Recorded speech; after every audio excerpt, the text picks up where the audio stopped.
मेरा लेक्चर नहीं चल रहा है।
आवाज नहीं आ रही थी मेरी सबको। सॉरी। आई थिंक वो गलती से कहीं म्यूट हो रहा था। अच्छा। पॉइंट्स हमने मेनली डिस्कस कर लिए। Eversion of foot caused by peroneus tertius, peroneus longus and peroneus brevis. Inversion by tibialis interior and tibialis posterior. Interior compartment leg का हमने देख लिया। वो जी सप्लाई हो रहा है हमारा डीप पेरोनियल नर्व से, जो कि कॉमन पेरोनियल की ब्रांच है, और कॉमन पेरोनियल इटसेल्फ ब्रांच है हमारी, जो शियाटिक नर्व है उसकी ब्रांच है। इसी तरह हमारी जो सुपरफिशियल पेरोनियल है वो लेटरल कंपार्टमेंट ऑफ लेग को सप्लाई कर रही है। उसमें हमारे पास दो मसल्स आ गए, पेरोनियस लॉन्गिस और ब्रेविस। अब उसके बाद आ जाते हैं जी इनवर्जन और ई वर्जन जो फुट की है वो कहाँ पे हो रही है। तो ये जो हमारे एंकल के जॉइंट्स हैं, सब टेलर जॉइंट, वहां पे हो रही। एंकल के नहीं, सॉरी, जो फुट के हैं, जो इंटरकार्पल जॉइंट्स हैं, इंटरटार्सल जॉइंट्स हैं, सॉरी, इंटरटार्सल जॉइंट, वहां पे इनवर्जन और ई वर्जन फुट की मेनली वहां पे होती है। जबकि डॉर्सी फ्लेक्शन और प्लांटर फ्लेक्शन जो है वो मेनली एंकल जॉइंट पे होती है। ये याद रख लें, अक्सर एमसीक्यूज आते हैं। इनवर्जन और ई वर्जन जो टार्सल जॉइंट्स हैं वहां पे होगी, जबकि डॉर्सी फ्लेक्शन और प्लांटर फ्लेक्शन जो है वो हमारे जो प्लांट डॉर्सी फ्लेक्शन और प्लांटर फ्लेक्शन जो है वो एंकल जॉइंट पे होगी। अब ये पॉइंट है जी हमारा extensive eversion can damage to deltoid ligament. Start में मैंने आपको एक पॉइंट बताया था कि जब भी जिस साइड पे इम्पैक्ट ज्यादा होगा, डैमेज क्या होगा, ऑपोजिट साइड पे होगा। डेल्टाइड लिगामेंट हमारा कौन सा लिगामेंट है? हमारे एंकल जॉइंट के दो लिगामेंट्स हैं। डेल्टॉइड लिगामेंट जो कि मीडियल लिगामेंट होता है, और लेटरल लिगामेंट जो है उसे हम लेटरल ही कहते हैं, जो कि लेटरल साइड पे। तो ई वर्जन जो है आउटर मूवमेंट है। जबकि बहुत ज्यादा आउटवर्ड मूवमेंट होगी सोल की, तो क्या होगा, जो मीडियल साइड का लिगामेंट है, डेल्टॉइड लिगामेंट एंकल जॉइंट का, वो रप्चर होगा। अगर एक्सेसिव इनवर्जन होगी फुट की, तो लेटरल लिगामेंट रप्चर होगा। और उसके साथ साथ कैल्केनियोफिब्युलर लिगामेंट, जो कि लेटरल का ही पार्ट है, वही रप्चर होगा। ये मैं आपको दिखा देता हूँ इनके पार्ट्स के नेम क्या है। अक्सर वो कंफ्यूजन के लिए डेल्टॉइड और इसके जो पार्ट्स के नेम है वो दे देते हैं।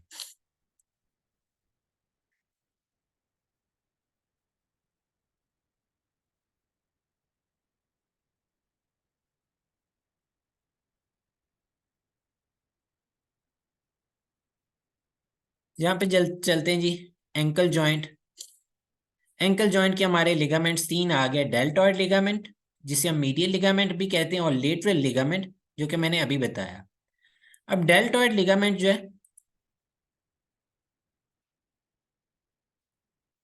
हो जाएगा इस सेशन में, ये कंप्लीट हो जाएंगे पॉइंट्स। डेल्टॉइड लिगामेंट जो है मीडियल लिगामेंट है। यहाँ पे आप देख सकते हैं इसके दो पार्ट्स होते हैं, सुपरफिशियल और डीप। सुपरफिशियल के आगे फर्दर तीन पार्ट्स हैं। कंफ्यूजन के लिए वो इनमें से कोई पार्ट भी दे सकता है। उन्हें हम टिबियो नेविकुलर, टिबियो कल्केनियर, टिबियो टेलर, और जो डीप पार्ट है वो इंटीरियर टिबियो टेलर। इसके लिए आसान तरीका ये है कि इनमें से अगर कोई पार्ट भी हो तो जिसमें पहले टिबियो आ रहा हो, चूंकि मीडियल साइड पे हमारी टिबिया बोन है, तो वो मीडियल साइड का लिगामेंट होगा, डेल्टॉइड का पार्ट होगा। ठीक है जी। लेटरल साइड पे हमारे पास फिब्यूलर आ रहे हैं, क्योंकि लेटरल साइड पे फिब्यूला है। लेटरल लिगामेंट के बैंड्स के नाम क्या है? इंटीरियर टेलोफिब्यूलर, पोस्टीरियर टेलोफिब्यूलर और कल्केनियोफिब्यूलर लिगामेंट। जैसा कि उस पॉइंट में उन्होंने कंफ्यूज करने के लिए हमें कल्केनियोफिब्यूलर दिया हुआ है, ये पार्ट हमारा लेटरल लिगामेंट का ही है। और मूवमेंट्स के लिए अभी मैंने आपको पहले भी बताया, डॉर्सिफ्लेक्शन कौन से मसल कर रहे हैं? टिबियालिस एंटीरियर और एसेसरी साथ ये तीन आ गए। प्लांटर फ्लेक्शन हमारे जी कौन से मसल करते हैं एंकल जॉइंट पे? गैस्ट्रोक्नीमियस और सोलियस, ये हमारे पोस्टीरियर कंपार्टमेंट ऑफ लेग के मसल्स हैं। और इनके साथ साथ प्लांटेरिस, टिबियालिस पोस्टीरियर, फ्लेक्सर एलियोसिस लॉन्गस और फ्लेक्सर डिजिटोरम लॉन्गस, ये सारे हमारे पोस्टीरियर कंपार्टमेंट ऑफ लेग के मसल्स हैं। तो ये हमारी करेंगी जी प्लांटर फ्लेक्शन। तो डॉर्सिफ्लेक्शन, प्लांटर फ्लेक्शन होगी, इनवर्जन, ईवर्जन हो गई हमारी। और हमने मूवमेंट्स देख ली, इंजरीज देख ली कि ईवर्जन की वजह से कौन सी इंजरी होगी और एक्सेसिव इनवर्जन की वजह से कौन सी इंजरी होगी।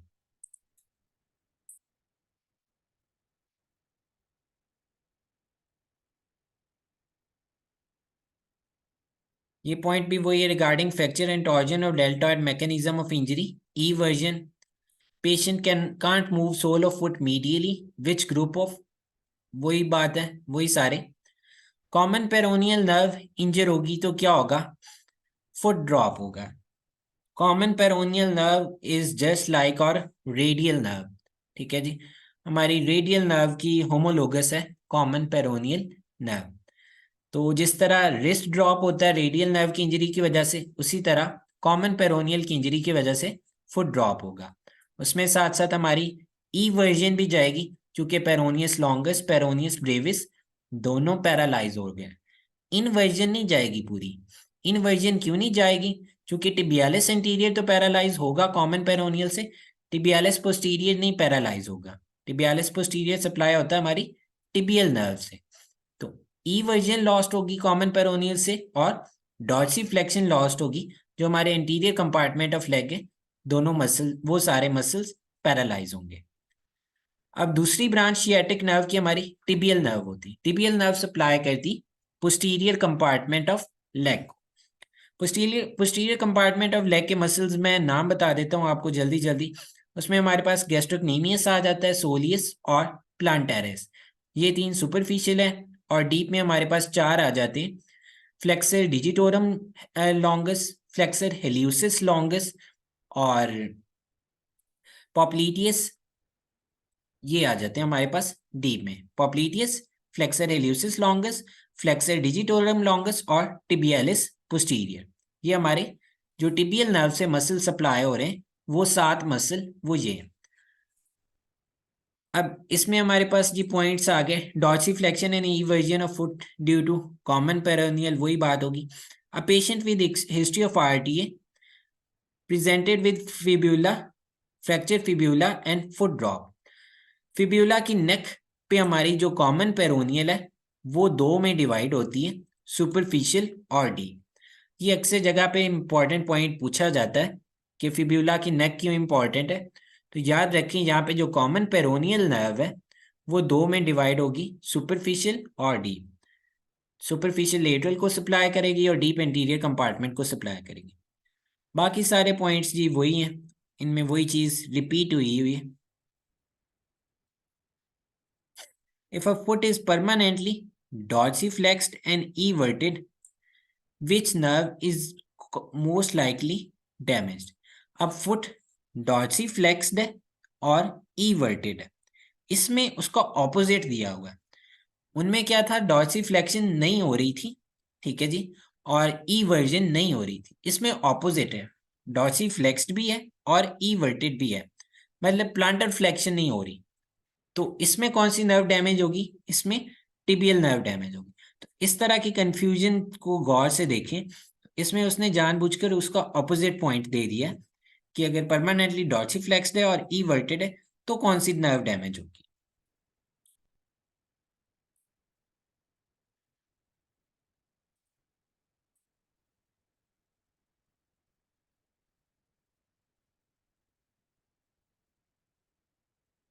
आगे चलते हैं जी। अब इसमें पॉइंट है 25-year-old sprinter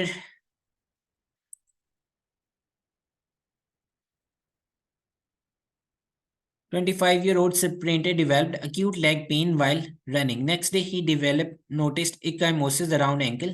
Stands on his toes through its though it hurts.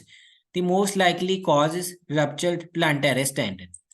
चूंकि उससे प्लांटर फ्लेक्शन नहीं हो रही, ठीक है, तो प्लांटेरिस टेंडन टोज पे स्टैंड होना उसे पेनफुल लग रहा है, चूंकि प्लांटर फ्लेक्शन नहीं हो रही और प्लांटेरिस टेंडन जो है हमारा वो रप्चर हो रहा है। तो एशियलिस टेंडन उसी को कहते हैं, प्लांटेरिस टेंडन भी उसी को कहते हैं, या टेंडो एशियलिस एक ही टर्म है। ये हमारे पोस्टीरियर कंपार्टमेंट ऑफ लेग के पेन आ गए, मसल्स आ गए, जिसमें गैस्ट्रोक्नीमियस और सोलियस ये दोनों मिलके, और तीसरा साथ प्लांटेरिस है, ये तीनों मिलके टेंडन बनाते हैं जिसे हम कहते हैं टेंडो एशियलिस। ठीक है जी, या टेंडो कल्केनियस या कल्केनियल टेंडन एक ही बात है, तीनों पॉइंट्स सेम है।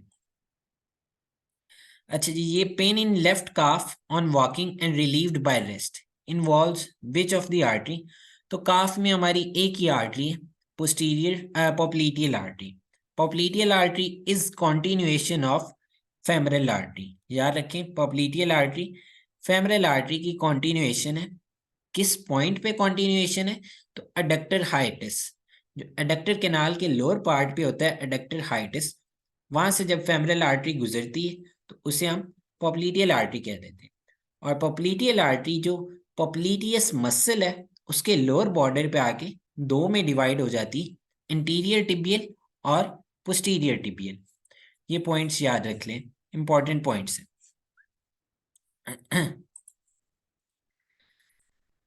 अब जी आ गया interior inferior iliac spine fracture. pelvic avulsion is done by which muscle?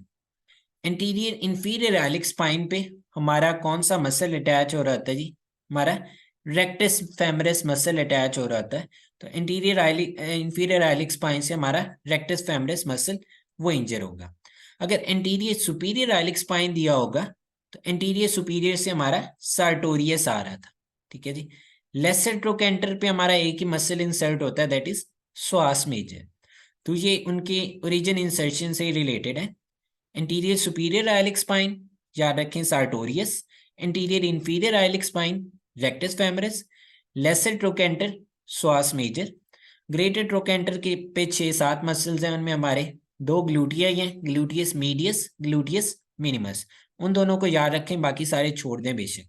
तो ये 4 पॉइंट्स याद रख लें, interior superior, interior inferior, greater trochanter, lesser trochanter. अब आ जाते हैं जी हमारे क्वाड्रीसेप्स फेमरस, थाई के मसल्स। थाई में हमारे क्वाड्रीसेप्स हैं, ये 4 मसल्स आ जाते हैं, इनमें रेक्टस आ जाता है और 3 वास्टाई आ जाते हैं। Never confuse quadriceps and quadratus femoris. Quadriceps में ये चारों आते हैं, rectus femoris, vastus lateralis, vastus medialis और इंटरमीडियस। ये इंटीरियर कंपार्टमेंट ऑफ थाई के मसल्स हैं। पोस्टीरियर कंपार्टमेंट जो थाई है उसे उन्हें हम हैमस्ट्रिंग्स कहते हैं। ठीक है, हैमस्ट्रिंग्स रनर्स मसल्स हम कहते हैं, याद रखें। जो क्रिकेटर्स हैं उनमें हम कॉमनली सुनते हैं हैमस्ट्रिंग्स की इंजरीज हैं, तो हैमस्ट्रिंग्स रनर्स मसल्स हैं। उनमें हमारा बाइसेप्स आ जाता है, सेमी टेंडिनोसिस, सेमी मेम्ब्रेनोसिस, और एडक्टर मैग्नस भी अक्सर जगह पे हैमस्ट्रिंग्स में लिखा होता है। एडक्टर मैग्नस के 2 पोर्शन हैं, 2 पार्ट्स हैं, एक एडक्टर में आ जाता है मीडियल कंपार्टमेंट में, और एक हैमस्ट्रिंग्स में आ जाता है पोस्टीरियर कंपार्टमेंट में। तो कुछ जगह पे एडक्टर मैग्नस भी लिखा होगा यहाँ पे। जो बाइसेप फेमरस है इसकी डुअल नर्व सप्लाई है, जो शियाटिक नर्व है उसके दोनों पार्ट से आ रही है, टिबियल से भी और कॉमन पेरोनियल से भी। जो लॉन्ग हेड है वो टिबियल से सप्लाई हो रहा है, और शॉर्ट हेड जो है वो कॉमन पेरोनियल से सप्लाई हो रहा है। जो थाई को एक्सटेंड करते हैं मसल और लेग को फ्लेक्स कर रहे हैं वो हमारे हैमस्ट्रिंग्स हैं। ये थाई को एक्सटेंड कर रहे हैं और लेग को फ्लेक्स कर रहे हैं, हैमस्ट्रिंग मसल्स। इनमें सेमी टेंडिनोसिस है, सेमी मेम्ब्रेनोसिस है और बाइसेप फेमरस है। ये जी हमारे ग्लूटियस मैक्सिमस के साथ थाई को एक्सटेंड करते हैं। अब थाई की एक्सटेंशन हम बात करते हैं, जब थाई की एक्सटेंशन तो वो हम हिप जॉइंट पे बात करते हैं। जो मसल हमारे हिप से ओरिजिनेट हो रहे हैं, क्योंकि सेमी टेंडिनोसिस, सेमी मेम्ब्रेनोसिस और बाइसेप जो लॉन्ग हेड है, ये तीनों इशियल ट्यूबरोसिटी से ओरिजिनेट होते हैं। इशियल ट्यूबरोसिटी से ओरिजिनेट होते हैं, हिप जॉइंट को क्रॉस करते हैं और नीचे आके हमारे मीडियल साइड ऑफ लेग पे अटैच हो रहे हैं, मीडियल और लेटरल साइड ऑफ लेग पे। तो थाई को तो एक्सटेंड करेंगे ना, थाई की एक्सटेंशन बैकवर्ड है पोस्टीरियर साइड पे, ठीक है, और लेग की फ्लेक्शन ऑपोजिट है उसके। तो लेग के पोस्टीरियर साइड पे अटैच हो रहे हैं तो लेग की फ्लेक्शन कर रहे हैं, चूंकि ये टिबिया पे अटैच हो रहे हैं। याद रखें, जो मसल जिस जॉइंट को क्रॉस करता है उसकी मूवमेंट करवाता है, कोई ना कोई मूवमेंट जरूर करवाता है। तो अब ये टिबियल इशियल ट्यूबरोसिटी से तीनों ओरिजिनेट होते हैं, जो हमारे सेमी टेंडिनोसिस, सेमी मेम्ब्रेनोसिस और बाइसेप्स। इशियल ट्यूबरोसिटी से ओरिजिनेट हो रहे हैं, मतलब हिप जॉइंट के ऊपर से ओरिजिनेट हो रहे हैं, हिप को क्रॉस कर रहे हैं पोस्टीरियर साइड पे, तो हिप की एक्सटेंशन करवाएंगे जो कि थाई की एक्सटेंशन होगी। नीचे आके टिबिया के मीडियल लेटरल साइड पे अटैच होंगे, तो टिबिया की पोस्टीरियर मूवमेंट करवाएंगे जो कि टिबिया लेग की फ्लेक्शन है। अब उसके बाद आ जाता है जी muscles which flex the thigh and extend the leg. अब ये उसके ऑपोजिट है, थाई की फ्लेक्शन और लेग की एक्सटेंशन। ये एक मसल करवा रहा है हमारा रेक्टस फेमरस। रेक्टस आ रहा था जी इंटीरियर सुपीरियर आइलिक स्पाइन से ओरिजिनेट हो रहा था, ठीक है, इंटीरियर इंफीरियर आइलिक स्पाइन से लेग के इंटीरियर कंपार्टमेंट में आया, थाई के इंटीरियर कंपार्टमेंट से गुजरेगा। अब थाई के इंटीरियर कंपार्टमेंट से गुजरा तो वो क्या करवाएगा, थाई की अपवर्ड मूवमेंट करवाएगा which is flexion of thigh. अब वहां से क्रॉस किया, अब नी जॉइंट को क्रॉस करके वो पटेला पे लगेगा, तो नी की क्या करवाएगा, एक्सटेंशन करवाएगा, तो वो लेग की एक्सटेंशन होगी। तो फ्लेक्शन ऑफ थाई और एक्सटेंशन ऑफ लेग ये रेक्टस फेमरस करवा रहा है। क्वाड्रिसेप्स में से सिर्फ रेक्टस फेमरस जो है ये दोनों पे एक्ट करता है, बाकी तीन क्वाड्रिसेप्स जो हैं वो लेग से ओरिजिनेट होते हैं और हमारे नी पे इंसर्ट हो जाते हैं पटेला पे। वो सिर्फ जो थाई की है नी की एक्सटेंशन करवाएंगे, बाकी ये तीनों जो हैं वास्टा है ये सिर्फ नी की एक्सटेंशन करवाते हैं। फिर जी एक मसल है हमारा जो फ्लेक्स करता है नी को और थाई को भी फ्लेक्स करता है, दोनों को फ्लेक्स कर रहा है, वो है सार्टोरियस। बाकियों का तो ऑपोजिट है ना, जो जो जो मसल दो जॉइंट्स को क्रॉस कर रहा है वो दो मूवमेंट्स करवाएगा, ये यूनिवर्सल रूल है, जो मसल जिस जॉइंट को क्रॉस कर रहा है वो उस जॉइंट की मूवमेंट करवा रहा है। तो अब जो सार्टोरियस है ये फ्लेक्स करता है नी को भी और थाई को भी फ्लेक्स करता है। अब ये कैसे है, हमारे एंटीरियर सुपीरियर आइलिक स्पाइन से निकल रहा है सार्टोरियस, हमने पढ़ा एडक्टर कैनाल में सामने से गुजरता है, ठीक है, लेटरल साइड से आ रहा है, मीडियल साइड पे जाएगा। अब थाई के तो सामने से गुजर रहा है, तो ये करवाएगा जो थाई की है फ्लेक्शन करवाएगा, हिप के सामने से गुजर रहा है तो हिप की अपवर्ड मूवमेंट करवाएगा, हिप की फ्लेक्शन होगी। अब नी पे ये रिलेटिवली पोस्टीरियर साइड पे जाके अटैच होता है, हमारे जो मीडियल कंडाइल है उसके मीडियल साइड पे, मीडियल कंडाइल ऑफ टिबिया उसके मीडियल साइड पे रिलेटिवली पोस्टीरियरली अटैच होता है। अब नी पे जब पोस्टीरियर साइड पे अटैच होगा तो नी की पोस्टीरियर मूवमेंट करवाएगा विच इज फ्लेक्शन ऑफ नी या फ्लेक्शन ऑफ लेग। तो सार्टोरियस दोनों की करवा रहा है, फ्लेक्शन भी और थाई की भी और लेग की भी फ्लेक्शन करवा रहा है। तो ये थोड़े कंफ्यूजिंग पॉइंट्स हैं, लेकिन अगर इस लिहाज से आप याद रखें तो आसान हो जाते, इंपॉर्टेंट है। उसके बाद आ जाते हैं जी हमारे which muscle is flexor at hip and extensor at knee, already discuss हो गया, रेक्टस फेमरस है। एक मिनट में इसको रिलीज कर दूं सबको ताकि आगे डिस्टर्बेंस ना हो। आगे चलते हैं जी। After a lesion of tibial part of sciatic nerve, some flexion may still be possible at knee. Muscle responsible for this remaining flexion is short head of bicep. चूंकि हमने बाइसेप्स की का ड्यूअल नर्व सप्लाई है तो वो करवाएगा। बाकी सारे पॉइंट्स इन्हीं से रिलेटेड है, बार बार हम नहीं डिस्कस कर सकते उनको। Patient complains loss of extension and lateral rotation of thigh, muscle involved is gluteus maximus. मैंने बताया थाई का एक्सटेंसर जो है वो ग्लूटियस मैक्सिमस है, और उसके साथ साथ जो हमारे जो सॉरी पोस्टीरियर कंपार्टमेंट के जो है हैमस्ट्रिंग्स वो हमारे थाई की एक्सटेंसर्स हैं। तो ग्लूटियस मैक्सिमस जो है वो लेटरल रोटेटर है और एक्सटेंसर है थाई का। बाकी दो ग्लूटियाई जो हैं उनका बड़ा इंपॉर्टेंट एक्शन है, वो अभी देखते हैं। तो gluteus Maximus is extensor and lateral rotator of thigh. इसको सप्लाई करती है जी हमारी इंफीरियर ग्लूटियल नर्व सप्लाई करती है। अब आगे हम बाकी दो ग्लूटियाई देखते हैं, उनकी डिटेल में डिस्कशन है। वो काफी बड़ा टेबल दिया हुआ है ये, इसमें उल्टा रूल है, याद रख लें। सुपीरियर जो ग्लूटियस मैक्सिमस है इसको हमारी नर्व सप्लाई करती है इंफीरियर ग्लूटियल नर्व, ठीक है जी। इंफीरियर ग्लूटियल नर्व जो है वो मैक्सिमस को सप्लाई करती है। अब मैक्सिमस डैमेज होगा तो क्या होगा, एक्सटेंशन नहीं होगी थाई की, तो person can't stand from sitting position without support. जब वो थाई को प्रॉपर्ली एक्सटेंड नहीं कर पाएगा तो वो सिटिंग पोजीशन से खड़ा नहीं हो पाएगा, डिफिकल्टी क्लाइंबिंग स्टेयर्स, वो सारे प्रॉब्लम्स होंगे। जो सुपीरियर ग्लूटियल नर्व है ये हमारे दो ग्लूटियाई को सप्लाई कर रही, ग्लूटियस मिनिमस और मैक्सिमस। उससे क्या होता है, कॉमन काज क्या है इसकी, इंट्राग्लूटियल इंजेक्शन है। अब इनके पैरालिसिस की वजह से क्या होता है, ट्रेंडलेनबर्ग्स टेस्ट, ये इसे कॉमनली हम ट्रेंडलेनबर्ग साइन वैसे कहते हैं। टेस्ट इन्होंने गलत लिखा हुआ है, अगर आप एनाटॉमी में डिटेल में देखें तो ट्रेंडलेनबर्ग साइन है। ट्रेंडलेनबर्ग टेस्ट जो है वो वेरिकोज वेन के लिए होता है एक टेस्ट, तो वो ट्रेंडलेनबर्ग टेस्ट होता है। तो ये एक चीज कंफ्यूज कर सकती है, अगर साइन और टेस्ट दोनों दिए हो तो इसको साइन सेलेक्ट करना आपने। अब ट्रेंडलेनबर्ग टेस्ट क्या है, इसको मैं क्विकली आपको दिखाता हूँ, पिक्चर में दिखाता हूँ तब समझ जाएगा आपको।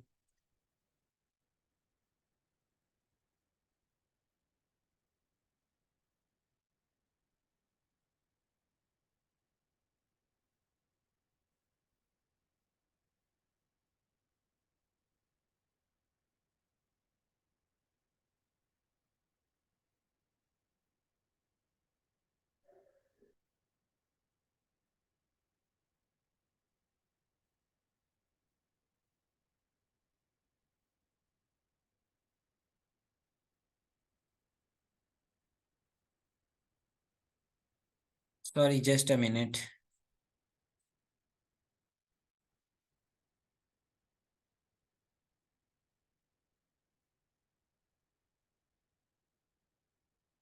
ये देखेंगे, ये टिपिकल पोजीशन होगी। अगर ग्लूटियस मैक्सिमस का पैरालिसिस होगा तो पर्सन इस तरह स्टैंड करेगा, पहले वेट सपोर्ट करेगा, फिर थाइस पे, और फिर खड़ा होगा। ग्लूटियस मिनिमस और मैक्सिमस, उनका क्या काम कर होता है, इन्हें हम कहते हैं एबडक्टर मैकेनिज्म। ये ऑपोजिट पेल्विस को सपोर्ट करते हैं, ठीक है जी। अगर हम राइट फुट पे स्टैंड कर रहे हैं, अगर हम left foot of the ground लेते हैं, लेफ्ट फुट उठाते हैं ग्राउंड से, जैसा कि आपको यहाँ पे नजर आ रहा है, लेफ्ट फुट ग्राउंड से उठा रहे हैं, तो राइट साइड के जो ग्लूटियस और मीडियस और मिनिमस है वो इस साइड की पेल्विस को ड्रॉप नहीं होने देंगे, इसे अपवर्ड मूव करेंगे, स्टैंड रखेंगे, ठीक है। तो इसे हम कह रहे हैं ट्रेंडलेनबर्ग साइन कह रहे हैं या ट्रेंडलेनबर्ग मैकेनिज्म कह रहे हैं। अगर राइट साइड के ये पैरालाइज हो गया ना, तो ये साइड ड्रॉप हो जाएगी इस तरह, ये आपको नजर आ रही। जब वो फुट ऑफ द ग्राउंड लेगा तो उसकी पेल्विस नीचे को बेंड हो जाएगी, इसे हम ट्रेंडलेनबर्ग साइन कहते हैं, ठीक है। ये देखें इसमें भी आपको नजर आ रहा है, ठीक है। ये नॉर्मल है। नॉर्मली क्या होता है, जब हम राइट पे वेट सपोर्ट कर रहे हैं, लेफ्ट को हम उठा रहे हैं, तो राइट के ग्लूटियाई जो हैं वो लेफ्ट को अपवर्ड लिफ्ट करेंगे। अपवर्ड लिफ्ट करने से क्या होगा, उस साइड की पेल्विस स्टेबल रहेगी। अगर वो स्टेबल ना हो तो क्या होगा, इस तरह हमें नेक्स्ट डायग्राम में ये जो नजर आ रहा है, इस तरह वो नीचे ड्रॉप कर जाती है। This is called Trendelenburg sign. और इसमें हमेशा याद रखें ऑपोजिट आपने सेलेक्ट करना है। अगर लेफ्ट की पेल्विस ड्रॉप कर रही है तो राइट साइड के ग्लूटियाई पैरालाइज होंगे, राइट साइड की इंफीरियर ग्लूटियल नर्व पैरालिसिस होगा। ठीक है, इसमें अगर यूनिलेटरल होगा तो उसे हम लर्चिंग गेट कहते हैं। जो गेट होगा उसे हम यूनिलेटरल होगा तो लर्चिंग गेट कहेंगे, बायलेटरल होगा तो हम वेडलिंग गेट कहते हैं। ठीक है जी, ट्रेनलेनबर्ग साइन अगर यूनिलेटरल हो तो लर्चिंग गेट, बायलेटरल हो तो वेडलिंग गेट, और इसमें हमेशा आपने ऑपोजिट सेलेक्ट करना है। काजेस क्या हो सकती हैं? Paralysis gluteus maximus medius, maximus नहीं होगा सॉरी, मीडियस और minimus, dislocation of hip joint और fracture of neck of femur. होगा क्या इनकी वजह से? नर्व डैमेज होगी, नर्व डैमेज होगी तो ये मसले होंगे, अदरवाइज नहीं होंगे। अदरवाइज मसल अगर डायरेक्टली किसी वजह से पैरालाइज हो रहे हैं तो फिर होंगे। तो ये पॉइंट हो गए जी हमारे। आगे चलते हैं जी। ग्लूटियाई हो गए हमारे, जो मसल्स बाकी हो गए थाई के। Female unable to stand from sitting position, normal gait, gait भी नॉर्मल है, सिटिंग पोजीशन से स्टैंड नहीं हो रही, तो अभी हमने बताया ग्लूटियस मैक्सिमस जो है वो एक्सटेंशन करता है थाई की, वो पैरालाइज होगा। ये वही बात लिखिए, sinking of right side of pelvis, यहां से ही देख लें राइट साइड की पेल्विस सिंक कर रही है तो क्या होगा? हमारी लेफ्ट ग्लूटियस मीडियस पैरालाइज होगा, और लेफ्ट जो हमारी सुपीरियर ग्लूटियल नर्व वो पैरालाइज होगी। ठीक है जी, ये आपको कंफ्यूजिंग पॉइंट होगा, ये बस इसको देख लेना। अब बाकी चीजें, पेशेंट अनएबल टू स्टैंड वही हो गया, patient is difficulty in walking while his left leg is still in air, pelvis sinks towards the right side, तो ये भी वही बात है। Superior to piriformis what is injured? अब पिरिफॉर्मस के सुपीरियरली क्या है, इंफीरियरली क्या है? उसके सुपीरियरली हमारे पास सुपीरियर ग्लूटियल नर्व होती और सुपीरियर ग्लूटियल आर्टरी होती। ये अगर आपको याद हो, ग्रेटर शियाटिक फोरामेन उसमें से कौन से स्ट्रक्चर पास कर रहे थे? तो उसमें से हमारा मसल पास करता है पिरिफॉर्मस, और कुछ स्ट्रक्चर उसके सुपीरियरली होते हैं, कुछ उसके इंफीरियरली होते हैं। सुपीरियरली दो ही होते हैं, सुपीरियर ग्लूटियल आर्टरी और सुपीरियर ग्लूटियल नर्व। हमारी ये आर्टरी होगी, सुपीरियर ग्लूटियल आर्टरी और नर्व होगी। Hip joint related to obturator externus inferiorly, जो पोस्टीरियर कंपार्टमेंट का मसल होगा और इंफीरियरली होगा, चूंकि ऑब्चुरेटर फोसा, जो ऑब्चुरेटर फोरामेन है वो इसके इंफीरियरली, तो ऑब्वियसली ऑब्चुरेटर एक्सटर्नस ही होगा। तो इंजेक्शन इंट्राग्लूटियल कहाँ देना चाहिए? ठीक है जी, तो ये हमेशा आप देते हैं लेटरल सुप्रोलेटरल क्वाड्रेंट में। ठीक है, जो ग्लूटियस हमारा बटक्स है उनके हम 4 क्वाड्रेंट्स बनाते हैं। ठीक है, सुप्रोलेटरल, सुप्रो मीडियल, इंफ्रोलेटरल, इंफोमीडियल, तो हम हमेशा सुप्रोलेटरल क्वाड्रेंट जो है वहां इंजेक्शन देते हैं to avoid damage to superior gluteal nerve. अब मल्टीपल बोन फ्रैक्चर, ये हमारा first step in management volume replacement है। बोन फ्रैक्चर हो तो ये लोअर लिम्ब से रिलेटेड नहीं है, चूंकि मैं बहुत ज्यादा डिटेल में नहीं जाऊंगा। आगे चलते हैं next, muscle involve in unlocking of knee joint. हाँ जी, अनलॉकिंग ऑफ नी जॉइंट कौन सा मसल करवाता है? याद रखें, पॉप्लीटियस, रटा मार लें इसको। अनलॉकिंग पॉप्लीटियस करवाएगा और लॉकिंग वास्टस मीडियालिस करवाएगा। ये 2 पॉइंट्स याद रख लें, यहाँ पे सिर्फ इसका दिया हुआ है, लॉकिंग का भी याद रख लें। अगर लॉकिंग का पूछो तो लॉकिंग वास्टस मीडियालिस करवाएगा, अनलॉकिंग पॉप्लीटियस करवाएगा। तो ये टिपिकल पॉइंट है, अनलॉकिंग बाय पॉप्लीटियस। और लॉक कब होता है? नी फुली एक्सटेंडेड पोजीशन में। ठीक है, फुली एक्सटेंडेड नी लॉक्ड होता है। अनलॉकिंग कब होगी? जब हम फ्लेक्शन करेंगे तब वो अनलॉक होगा। ठीक है जी,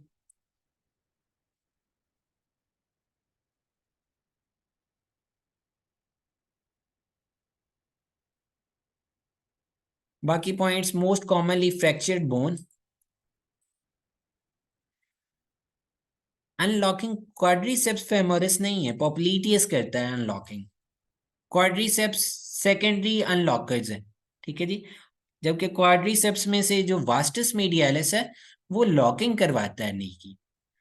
ये याद रख लें, पॉप्लीटियस जो है वो अनलॉक करता है, क्वाड्रिसेप्स में से वास्टस मीडियलिस वो लॉकिंग करवा रहा है, बाकी सेकेंडरीली उसे अनलॉक करते हैं। मेनली पॉप्लीटियस आएगा, फर्स्ट ऑप्शन आपका हमेशा पॉप्लीटियस आएगा। लॉकिंग क्वाड्रिसेप्स करवा रहे हैं, उनमें से भी मेनली हमारा वास्टस मीडियलिस लॉकिंग करवा रहा है, अनलॉकिंग पॉप्लीटियस है। टिपिकल जब भी आए 100% पॉप्लीटियस। फिर most commonly fractured bone after 60 years, neck of femur, आंखें बंद करके लगा दें, ओस्टियोपोरोसिस होती है 60 ईयर्स के बाद, नेक ऑफ फीमर फ्रैक्चर होती है, और that leads to avascular necrosis of femur.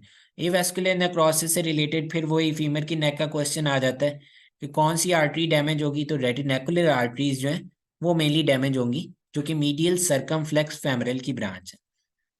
Most commonly fractured long bone की बात करें तो वो टिबिया, अपर लिम्ब की बात करें तो क्लैविकल, हैंड की बात करें तो स्केफॉइड, डिसलोकेटेड कार्पल बोन की बात करें तो लियोनेट, रिब कहाँ पे फ्रैक्चर होती, एंगल ऑफ रिब। अगर लेग का साइज, यहाँ पे फुट इन्होंने गलत लिखा हुआ है, लेग का साइज या लिम्ब का साइज डिक्रीज हो फ्रैक्चर के बाद तो क्या होगा, फीमर की नेक का फ्रैक्चर होगा, नेक का फ्रैक्चर होगा वो डिसलोकेट होगी, अपवर्ड चली जाएगी। ठीक है जी। आगे ये वही पॉइंट्स रिपीटेड है। Most common type of fracture in 60 years, fracture of femur neck. फिर रिब्स के related most common site angle है, most common site of rib fracture just anterior to angle, वही बात है। ठीक है जी। आइलियम, इशियम, प्यूबिस, इनमें से कौन सी सबसे ज्यादा फ्रैक्चर्ड होती, तो आइलियम आपने पहले नंबर पे सेलेक्ट करनी, दूसरे नंबर पे इशियम करें। ठीक है, तो mainly ileum. Why trauma to pelvis and acetabulum moved in up postero-superior direction? Which of the two bones are fractured? अब पोस्टीरियरली भी है और सुपीरियरली भी, तो इससे ही आप देख सकते हैं, तो पोस्टीरियरली हमारी इशियम पड़ी है और सुपीरियरली आइलियम पड़ी है, तो ये दोनों फ्रैक्चर होंगी। प्यूबिस तो एंटीरियरली है तो वो रिलेटिवली बच जाएगी। Lower part of floor of acetabulum fractured, अब एसिटेबुलम के फ्लोर की वो लोअर पार्ट बात कर रहा है, तो यहाँ पे ये दोनों आ जाएंगी क्योंकि आइलियम सुपीरियर पार्ट बना रही। 30-year-old female presented to ER after an accident with short left leg rotated laterally. Cause वही शॉर्ट लेग है तो फिर वही काज होगी फीमर नेक फ्रैक्चर।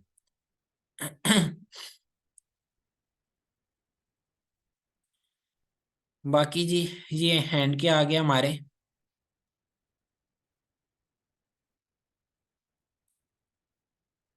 ये अपर लिम्ब के सारे पॉइंट्स आ जाते हैं। Femoral nerve root value L2, L3, L4, याद रखें फेमरल नर्व की root value L2, L3, L4 है।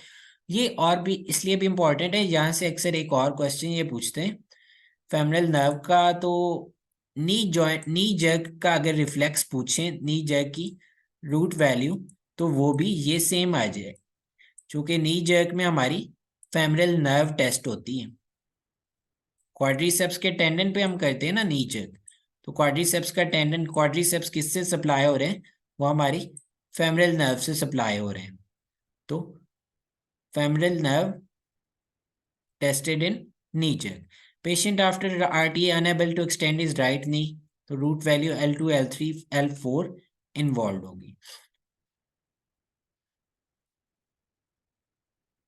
और एक और पॉइंट मुझे जहां से याद आया, फेमरल नर्व के साथ साथ याद रखें ऑब्चुरेटेड नर्व की भी रूट वैल्यू सेम है, L2, L3, L4 है, लेकिन ऑब्चुरेटेड नर्व जो है वो लंबर प्लेक्सस की एंटीरियर से आ रहा है, एंटीरियर रेमाई से आ रहा है, एंटीरियर डिवीजन से आ रहा है, जबकि L2, L3, L4 की पोस्टीरियर डिवीजन से फेमरल नर्व बनती। तो फेमरल नर्व ऑब्चुरेटेड नर्व दोनों की रूट वैल्यू सेम है, लेकिन वो एंटीरियर डिवीजन से आ रही, फेमरल नर्व पोस्टीरियर डिवीजन से आ रही।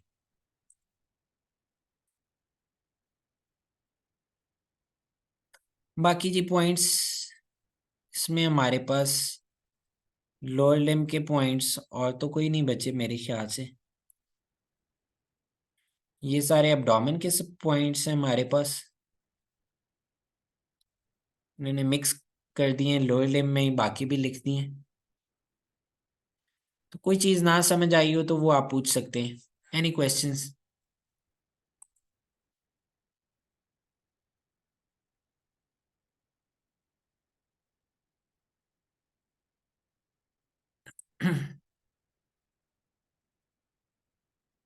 जी, किसी और का कोई क्वेश्चन हो तो पूछ सकते हैं आप।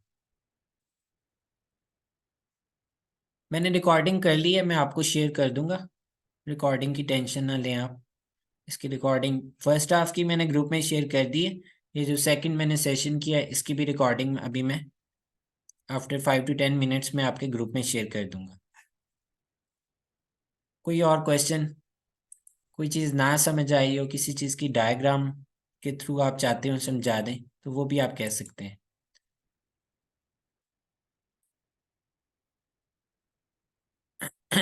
चलें जी, ये सेशन हम यहाँ पे ही ख़त्म करते सर हैं। वो एक पॉइंट्स हैं जिसमें जो है ना flexion limited by pubofemoral ligament, sorry abduction sorry, आपकी समझ नहीं आई है। लिमिटेड होती है प्यूबोफेमरल लिगामेंट से। ये है ना कि एक्सटेंशन और अबडक्शन कौन करा रहा है, इसी तरह है कि अबडक्शन जो है वो लिमिटेड होती है बाय दी प्यूबोफेमरल लिगामेंट से, और जो एक्सटेंशन ऑफ हिप जॉइंट है वो इलियोफेमरल लिगामेंट एक्सटेंशन होती है। जो ये हिप 4 जॉइंट की है पॉइंट्स हैं, वो ये करवाता है अंडरस्टैंडिंग ग्लूटियस करनी है। मैक्सिमस। हिप जॉइंट की एक्सटेंशन ग्लूटियस मैक्सिमस करवा रहा नहीं, है। लिगामेंट्स की बात है। जी, लिगामेंट्स आपके? लिगामेंट्स लिगामेंट्स नहीं, लिगामेंट्स तो एक्सटेंशन में नहीं जी इन्वॉल्व होते। जी, सुबोफेमरल और नहीं, एक्सटेंशन नहीं, extension abduction limited by pubofemoral ligament, और जो है एक्सटेंशन वो लिमिटेड बाय इलियोफेमरल लिगामेंट। अच्छा, और इसी तरह कोई जो है ना 2 पॉइंट्स और भी हैं, ऐसे लिमिटेशंस आप कह याद रही नहीं हैं। है। अब वो तो वो फिर बहुत ज्यादा डिटेल में आ जाती है, उतना तो मैं करवाने लग पड़ूँ तो वो काफी ज्यादा डिटेल में चला जाएगा।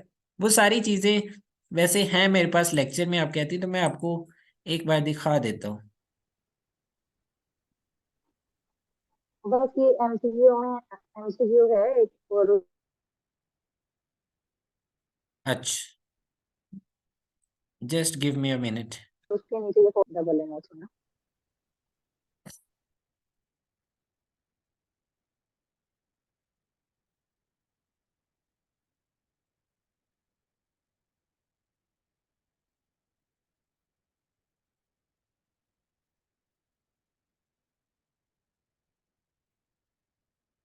ये आपको स्लाइड्स नजर आ रही?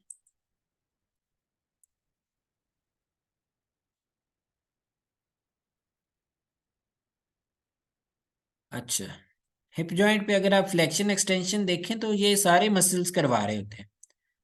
हिप की फ्लेक्शन, आइलियोसास, रेक्टाई, सार्टोरियस और एडेक्टिव लॉन्गस, ये सारे करवा रहे हैं। लिगामेंट्स की अगर हम बात करें तो लिगामेंट्स हमारे हिप जॉइंट के